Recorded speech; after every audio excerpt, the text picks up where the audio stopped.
Iran ও যুক্তরাষ্ট্রের চলমান সংঘাত নতুন মোড় নিয়েছে। যুদ্ধবিরতির পরও থামেনি উত্তেজনা, বরং পাল্টাপাল্টি হুমকি আর কূটনৈতিক টানাপোড়েনে পরিস্থিতি আরও জটিল হয়ে উঠেছে।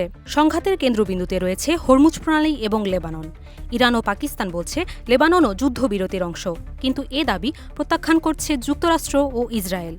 ইসরায়েলের প্রধানমন্ত্রী বেঞ্জামিন নেতানিয়াহু স্পষ্ট করে বলেছেন, হিজবুল্লাহর বিরুদ্ধে হামলা চলবে প্রয়োজন অনুযায়ী। এ উত্তেজনার মধ্যেই বিশ্বের নজর এখন ইসলামাবাদের দিকে। শুক্রবার এখানেই বসার কথা ইরান ও যুক্তরাষ্ট্রের গুরুত্বপূর্ণ বৈঠক। তবে শেষ মুহূর্তে নতুন অনিশ্চয়তা তৈরি হয়েছে। ইরানের রাষ্ট্রীয় বার্তা সংস্থা জানিয়েছে, লেবাননে হামলা বন্ধ না হলে তারা আলোচনায় বসবে না। ইরানের নেতারা বলছেন, যে কোনো শান্তি উদ্যোগে লেবাননকে অন্তর্ভুক্ত করতে হবে। একই সঙ্গে তারা 10 দফা প্রস্তাবের ভিত্তিতে আলোচনা এগিয়ে নিতে চায়। কড়া নিরাপত্তায় নিস্তব্ধ ইসলামাবাদে পর্দার আড়ালে চলছে জোর তৎপরতা। এই বৈঠক সফল হলে থামতে পারে প্রাণঘাতী সংঘাত, ব্যর্থ হলে পরিস্থিতি আরও ভয়াবহ হওয়ার আশঙ্কা। কূটনীতি যেতে নাকি আবারও জ্বলে ওঠে যুদ্ধের আগুন, রুদ্ধশ্বাসে তাই দেখার অপেক্ষায় বিশ্ব।